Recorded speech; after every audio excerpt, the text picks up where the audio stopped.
Hi, and welcome back inside KCPD Sports Extra. I'm Zach Fox. It's now time for the Hoop Madness Team of the Week for the first time this basketball season, and no one's more deserving than the 9-0 Friendship Tigers as they took care of business from the beginning of the season, but most importantly during the Gene Messer Classic. The rivalry set to close tonight for the foreseeable future. Can Texas Tech spoil a hectic atmosphere here at DKR Memorial Stadium on senior night? We'll find out starting at 6:30. Fumbled snap here, and the Mavericks gonna pick it up, and that's Tyson Cannon, and as if he was shot out of a cannon, turns on the Jets and takes it to the house. Our first game of the Red and Black series, first at bat of the game, freshman TJ Pompley liking that pitch so much he clears the fence in left center. Back in end zone extra as we're getting ready for area playoff football. You saw all the action on Thursday. Got plenty more happening tonight. For your keys to a Red Raider victory today, key number one, back to the quarterback day. See if we can get this. Oh, we missed, but hey, key number one is force turnovers. For some time, it's only been a dream to wear the double T and perform in front of the home crowd once again, but tonight, that dream finally became a reality. It was great, man, because, my time here was always loud, rocking, so it was just great to feel that again, get to play with my brothers again, man.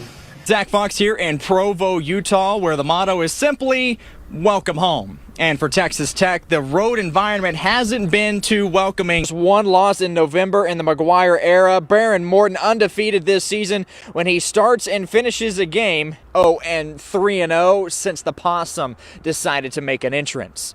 Just saying, we all have our good luck charms. Patrick Mahomes wears the same underwear every game. I don't know, whatever it takes. Texas Tech will look to keep the good times afloat when they travel to Austin to deal with Texas in their final Big 12 game.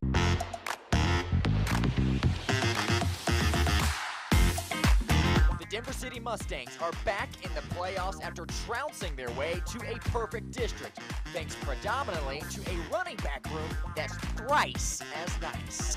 Everybody does their job to make dreams happen. That's right, a trio of Mustangs. We just do everything together. We're always together. All from the same family. Jose, Andrew, and Abe Velasco ran all over defenses this regular season. It feels fun. Shoulder to shoulder with a brother on their left and right. I don't think I could imagine another team without them.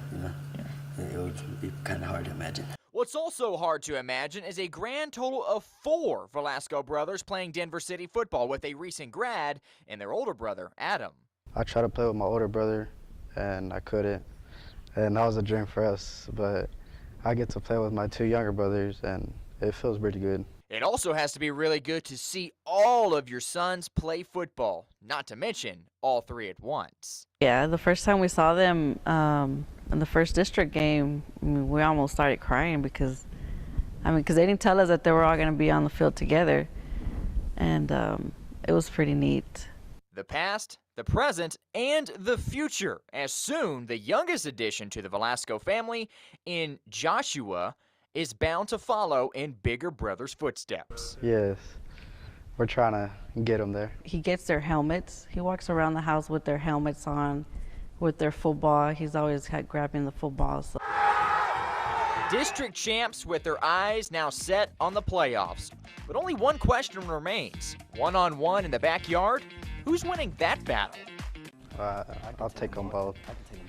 Yeah, I can take him on. I don't know, my hand's too big. Well, no matter who wins one-on-one, we know that together, there's nothing stronger than family.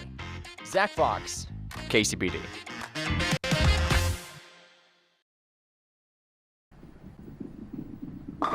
Noah Narvaez is a junior at Lubbock High with a love for the game of bowling. When I was like 13, 14, I was like, this seems like something I want to do. And thanks to Whitewood Lanes, that dream became a reality as they decided to start up their own bowling club right here in Lubbock. So they were like, hey, we're going to start up a new club, try to get people to join it. Yeah. It'll be fun. And so that's originally how I got into it. But it even goes back even further with Noah's father, Joel. My dad, he's the one who got me into bowling originally. And once I told him that I wanted to, get into it fully, he was behind me the whole way. Noah would make the 2022 state bowling tournament as a sophomore with his dad right behind him every step of the way. Unfortunately, just a few short months after, Noah's father passed away at the age of 34. At one time, there at every match, Noah would now compete this year without his greatest supporter. He was that person for me, so having him there through every single match that I've had really made me feel good. And so having him really not there kind of left an empty spot for me.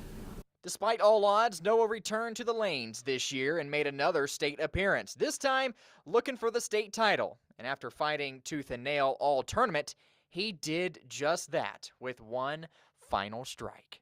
It felt great. All of the anxiety and stuff left me. I was so excited and happy. And with not only friends and family there to celebrate, but also A whole bunch of people from the West Texas High School Bowling club that had bowled previous, but they stayed to watch me, and other parents that from different towns stayed and watched. My family stayed. They were all cheering for me in the stands. It was great.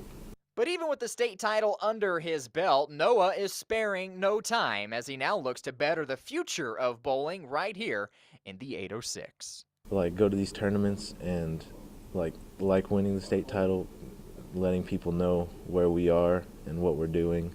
And I always go around telling people about the club that we run here. Really great knowing that people are actually finally hearing about it, not even just in Lubbock, but around the state. Well, it's now time for the Fox Fantastic Five Plays of the Week, and this week's honorable mention, too good to leave out, Lubbock Cooper and Vega. Lady Pirates up 1 point, 2 on the clock. Vega, the half-court heave, and it's good. Game winner. But the cheers will suddenly disappear as the shot was actually waved off because by rule, must be at least 3/10 of a second remaining for a shot to be deemed makeable, and it was with 2/10 remaining. So Lubbock Cooper survives, but what a play nonetheless. Number 5 we go, Ravens-Rams in overtime. Rams punt to Tylan Wallace. Gonna find a hole.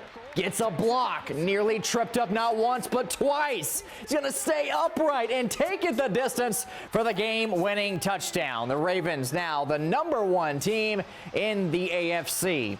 Number 4, Hart and Princeton hockey. The shootout goal from Mark Cherametta, all lackadaisical, just pokes it one-handed beyond the goaltender. Unable to capitalize, though, in overtime as the game would end in a tie. Final 3, Adonis Arms, the crossover, the step over, then the tough finish off the glass. He could have just pulled the 3 after forcing a cleanup on aisle 3, but no. The former Red Raider, he made it personal. The Allen Iverson step over, then the 2. Nicely done. Final 2 we go. Lacerna in the state title game in California through the defender's hands. Tips back to himself, and then the grab for the touchdown. That goes on to be the eventual game-winning touchdown. They beat Grant 21-19. Looked as the heart and soul for that team, but everything he put into that catch for the state title. He's also got a 4.5 GPA. Just saying.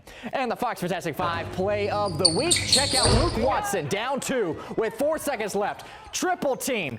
Two-handed heave down the court, and he banks it home.